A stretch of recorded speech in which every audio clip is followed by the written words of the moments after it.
It's the Clark Brooks.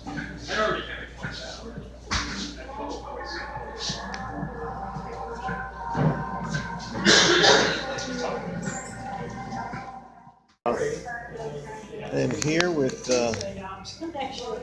Clark Brooks, and Clark, you have many titles: you're comedian, writer, actor, podcaster. Yep. What else am I missing? Zookeeper. Zookeeper? That's not true. I got carried away with the titles. A liar. Yeah. Apparently. A liar. A liar, yeah. A big fat liar. Yep. As always. What else? I mean, that's pretty much. No, that's it. That's the good. Description. That's a good range. Yeah. So you just did a short film, Plane Train, along with John Jacobs. Yep. Josh Santos. Yep. Now, who else was involved? That's it. Just the three of us. The three of you? Yeah. Jeff Klein lent us some equipment. Okay, so basically. But yeah, as far as the actual work, yeah, and 90% of it is Josh Santos. Now, John and I just appeared on camera. Josh did all the heavy lifting when it came to the tech stuff. So Josh Santos has actually, he is actually an award-winning director from a previous short film from the Gasparilla International Film Festival. Yep. And he was a cinematographer on another film that you and John Jacobs also appeared in. Yes. A little film called Billy's Got a Bad Brain. Yes. So you guys have worked together before. So we have. Let's take a look at a clip from that film. I think we're pulling up to the address. Is this it? Yeah, I think it is. So is this guy crazy or what? The professor? Yeah. Actually, he's brilliant. Or at least he was. I mean, that's what I'm here to determine. So can you pick me up tomorrow? Yeah, it should be fine. Just, I got a show later tonight. Okay, that works. Cool, man. Don't get killed. All right. Thanks.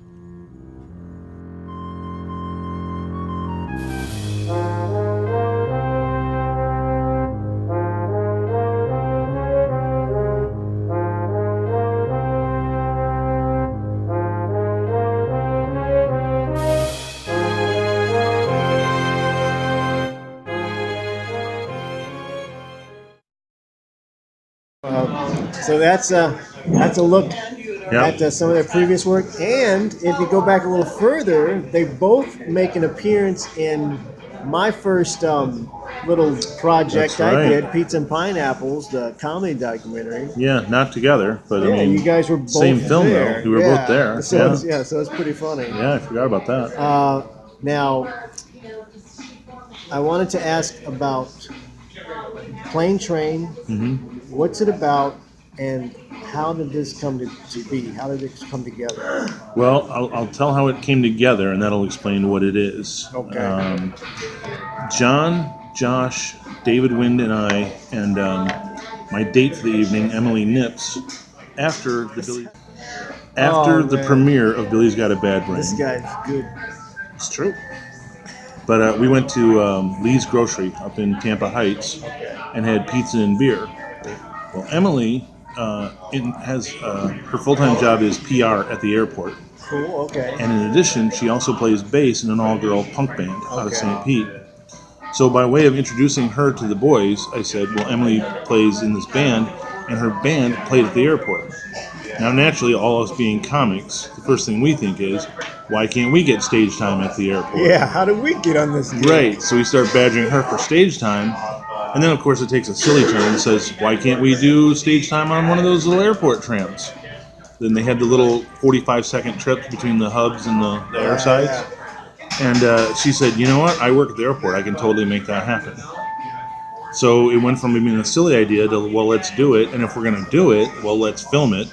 Now, wasn't this was on a new part of the airport, right? Yeah, the only thing she talked us out of, she says, wait a couple months till we get the new train done. It's a longer 5-minute train ride that goes from the remote parking all the way to the main terminal. So this went from just a little spark of a silly idea to suddenly the first silly idea was we'll tell like one joke yeah. to this crowd. And then you just went from that to like, you know what? It turned into like a high concept idea all of a sudden. Yeah. It's like, you know what? This is such a valuable idea that we should wait a couple of months. Right, and that's what we did. And the whole idea is that we ambush people unexpectedly on a weekday on a train. You know, the doors close and they see the mic and they see the stool and the bottle of water. They don't know what's happening until the doors close and they can't get off. And this was kids. Everybody. So all yeah, ages. we were G-rated all day long. Wow. You know, because we couldn't annoy anybody. We didn't want the airport's behind us, so we don't want to make them mad. Yeah. But for 8 hours, from like 8 a.m. till 4 p.m., we rode back and forth on that 5-minute train ride and just shot, I don't know, Amy, I think we estimated 80 sets in one day. Yeah, and then Josh did his magic and edited it down to a 25-minute film. And we got what we were hoping for. We got reactions that ranged from awkward to amused to angry. So we got a good sampling of all that. Mostly awkward. So that was tourists and residents included. Anybody who got on the train, yeah. Wow. Yeah. And sometimes it was 1 or 2 people on the train. There's one cut where there's one guy on the train. And sometimes it was packed like a New York subway. You just never knew. It's just whoever got on was getting the same 5-minute comedy show all day long. Oh, wow. So then, after you completed this, now you did this, you shot this all in one day. Yes. And this is just you and John both performing stand-up comedy, get you original stuff, and basically off the cuff. I was the host. I introduced the crowd to the show and did a 30-second set. Hosting set? Yeah, and then I'd bring up the headliner, John Jacobs, who would do 4.5 minutes. Oh my God. And John and I just did on-camera stuff, and Josh did everything with the camera. Sometimes he would wander away. We didn't know where he was going. He was getting B-roll. He was getting different angles and everything. We just let him do his thing, and all we did was perform stand-up comedy for people who didn't necessarily want to see it. Now, who decided to submit it into the? It just screened at the Dunedin International Film Festival. Yeah, we just came off the Dunedin International Film Festival. Was this the first screening? Yeah, well, no, we did a premiere at the Bellagio back in November when it was done. And then the people from Dunedin found out about it and asked us to submit. We didn't even submit until they invited. We were invited to submit. Okay. Yeah. So you had the original screening. Yep. And how was the response for that? It was good. Well, of course, we did this thinking, the only people who are going to laugh at this is us. People that supported it. Right. And then we got our first look at the footage that Josh had shot, and we're like, this looks really good. It looks good. Yeah. It looks good, yeah. And then it became like, well, let's put it out there as an actual film and not just an inside joke for the 10 people who would think it's funny. Yeah. And just see what happens. And good response at the premiere, and then we got a great response in Dunedin. So you went to the Dunedin. No friends or family. It was all these are people that came in to film festivals or buying tickets. Yeah, none of our friends, none of our family were there. That's as part of the course. Right. Well, the premiere was kind of packed, so you can't really gauge from that. We had people there that liked us. Exactly. Whereas in Dunedin, nobody even knew us. Yeah, that's the real deal. And they laughed from every joke. They laughed at the corny G-rated jokes from start to finish. So all the material landed, and at the end we got an ovation. Nice. Yeah. So they really liked it. And then somebody that was in the crowd was there from Sunscreen Film Festival and approached us and said, "Hey, you guys need to submit to Sunscreen." And that's coming up. That's coming up pretty soon. Yeah. So now, has it's it kind of been snowballing a little submitted bit into other festivals so far? Is that the only one really? Well, we submitted for another one in St. Pete, and I'm not going to give their name because they didn't pick us. But they also didn't tell us we didn't make it. Like the deadline just passed, and they just didn't inform us. Do that, man. They don't do That's that. Right. Anyway, and then we're going to try Sarasota. They didn't tell us. Well, they could have said, sorry, better luck next time. They didn't even bother to tell us. Well, the difference now. Paid. The difference now between the past and now is that, these festivals can take the time to do the courtessy because they do have an email address. It doesn't cost anything to do an email blast. It can be an automated thing, even. Yeah, because that's there's the difference. You have the technology that's not costing you. It's not biting into your budget because I know these festivals are tight budgets. You know? The people in Dunedin were super friendly throughout. I mean, they were really warm and accommodating. Well, you guys, so you're probably looking at least getting in a couple. You've already been in one. You're probably going to get into another at least. Yeah. And that's pretty good. I mean, it's not like... So John and I are doing a lot of social stuff, like the Facebook, Instagram, Twitter stuff. You guys are helping out with the promotion marketing. Yeah, which is free. And But then, it's, time. You put your time in that kind of thing. and a media outlet that I work for, the Identity Tampa Bay, sponsored it and paid for posters for us. That's cool. So the airport let us stamp their logo on the bottom of it, so they're happy with it. Nice. So we've got the backing of the airport. So that's a lot of credibility going into it. So. Yeah.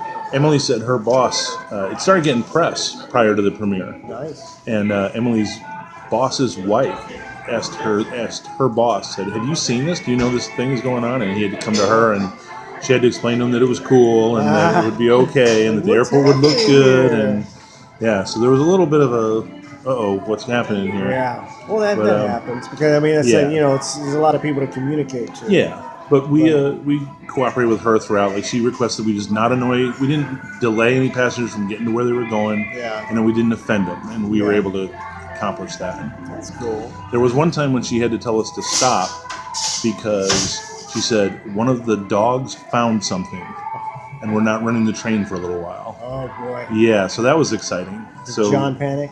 No, we just got off the train for a little while. John's that's mine. You guys do what? Yeah.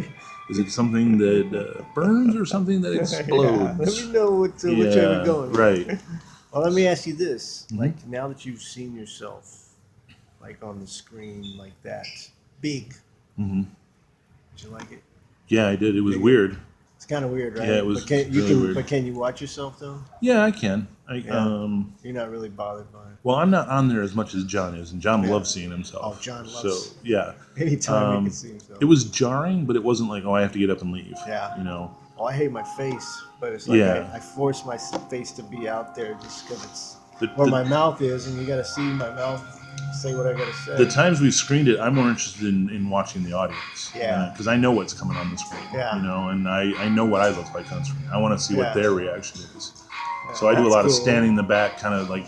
That's good though. A lot of people don't like seeing themselves. Yeah. Or even the finished product or their performance to this. Right. And I get that. A lot of people get very critical of it. So it's like it's a Sure. lot easier when you're cool with it. Yeah. I don't care. And what's weird is John's used to getting recognized because he was on TV. Yeah. But I've been getting recognized in public by people that I don't know who've seen it and are familiar with it, which is very foreign to me. That's cool, right? Every once in a while, I would get recognition from stand-up, but not from a movie before. And I never in my life imagined that anybody would ever stop me on the street and go, "Hey, are you in that movie I saw?" You're getting big time. It's so weird. You're getting big time. I guess. Well, it's fun. We're having fun with it. Do you have any other projects like that coming up? I know you're doing the sketches and stuff with. Yeah, it's mostly all Josh. sketches. We don't have any plans for a film. We have talked about doing a mock punk band and playing a concert. And all the songs would be based on really hacky stand-up comedy premises. Oh man! Like songs about airplane food and Well, white people do this, black people do that. If I can get a decent budget, I'll do a part 2. Okay. Billy's got a bad brain because it's like we gotta finish that story, man. Yeah, there's loose ends that are tied up. It's up. I got it on YouTube. On my YouTube page. So Okay. It's like that, I think I'm linked to it on my page. You might be. As a writer. Who do you write for right now, and what kind of publications they are? You mentioned The Identity. Yep, The Identity Tampa Bay is sort of the easiest comparison is to an online-only version of Creative Loafing. Okay. It's lifestyle, entertainment, sports, but it's all online. It's a digital platform. A lot of video content. I write a weekly column about the local stand-up comedy scene, where I interview local comics, guys that are just starting out, maybe open micers, and then articles about venues, and it's a weekly column on stand-up comedy, which also includes a calendar of all the stand-up that's in the area for a week. Okay. So I'm doing that, and then just recently, John and Josh's outlet, Tampa News Force, Yes. which started with them going out and parodying news crews. Like, they'd show up wherever they see police lights flashing, and just kind of make themselves part of it. Has now expanded to they're adding not only the videos but also now written articles. And those are also And they're very Onion-like. So it's kind of like Onion, Yeah. National Lampoon. Yeah, but all Tampa Bay-centric, though. It's like they're basically the real fake news. Yeah. Then they're not even attempting to be anything else. And you join that party. So yeah, I've written 3 articles for them. 2 of them have been published so far. 1 will go up any day now. So. And like when you started writing. Yeah, I've always liked writing. I've been really at it now for 15 years. 15 years. Yeah, I started blogging mostly as like an online journal to help myself improve as a writer. Yeah. But I didn't want to just scribble stuff in a notebook. I wanted something that was out there that could be like judged, so that it would hold myself to a higher standard. Now you said you've actually done a lot of writing right here, where you hear here at the bunker in Igor. You hear the coffee making. This room right here. Yeah, they're making coffee. Yeah. So you hear the.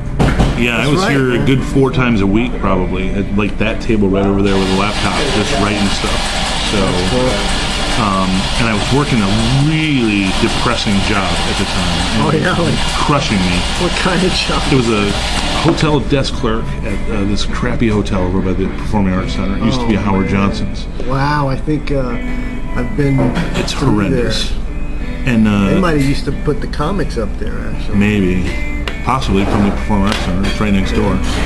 But it got to the point where I said, as a way of dealing with that, I'm going to start. If people ask me what I do, I'm going to identify as a writer, not a desk clerk who writes. And I fully expected people to push back and go, "Oh, really? What have you written?" And they didn't. They were acceptive of it. So I said, "Well, I'm a writer now," and I became a writer who works at a hotel rather than a guy. And it cleared the depression away and allowed me, and then it emboldened me to try other new and different stuff. You declared yourself. Yeah, and I'm a big believer now in self-identification. And you actually, were you writing for the Lightning?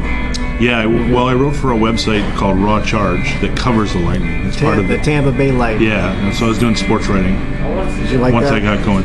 Yeah, it was pretty funny. I had to be in the press box and then go down to the locker rooms. And do you have like a particular style of writing that you prefer? For them, I was doing straight up game recaps where I talked about what happened from point A to point B in the games. And then I had the freedom to do features, so I did a lot of personal interest features on charitable things that the team was doing and like personal interest stories. So which one do you? I prefer that. Do you like? Yeah, I prefer the personal interest. Like, give me more creative and like paint better pictures. I mean, you are writing about real things, but you get to. Yeah, and then like paint more of a picture. Like if you're just saying like we scored 3 goals and they scored 2 goals, how creative can you get with that? So you make a story out of it. Yeah, exactly. You tell the story. Yeah. Now, didn't you publish a book? I did publish a book. It was a best of from the blog that I was writing for 15 years. And that book won Best of the Bay, Best Book by a Local Author, 2015, Creative Loafing Best of the Bay. Nice. So very impressive. Yeah, I keep having writer, everybody. I keep having all these successes and no setbacks, so I keep trying new and different stuff. You're gonna fail. Oh yeah, I've had little fails. He's gonna fail, everybody. Oh yeah, I'll fall down when I leave this place. But when I hear other local comics talking about like, well, yeah, I do comedy, but I work at Kentucky Fried Chicken, I'm like, no, you need to say you're a comedian. Well, you have to some of these people, I've heard their jokes. They just need to talk about they work at Kentucky Fried Chicken. But if they start self-identifying as a comedian and realize that's what their focus is, their jokes will get better. This is true. Because they'll dedicate themselves to being what they want to be. Or maybe they'll be more confident about it. Yeah, and they won't be held back by limiting themselves going, well, I just work at Kentucky Fried Chicken. Well, you got it, the saying, you dress for the job you want, not for the job you apply. We'll be talking some more, and we're going to follow up on Plane Train, and if people want to check out clips of it, I know there's a trailer, there's a couple things. The trailer, it has its own Facebook page right now. So if you're on Facebook, you search Plane Train, it should come right up. And that's PLANE TRAIN. Yeah, if you're in a hurry, it looks... Word? 2 words. But if you're in a hurry, it looks like Planet Rain. Planet Rain or Plane Train? Yeah. Either way, you're going to have a good time. Now, the only confusion is the Atlanta airport actually calls their shuttle a plane train. So sometimes if you search for it, you'll come up with the Atlanta airport. But if you put Plane Train Tampa, you should get just our movie. That's it. Yeah. We're on IMDb and all that stuff. So. Cool. Check them out. Check out. I appreciate it, Clark. Sure, man. Talk it's my to you pleasure. later, man. Yeah, absolutely. Always my pleasure. Peace.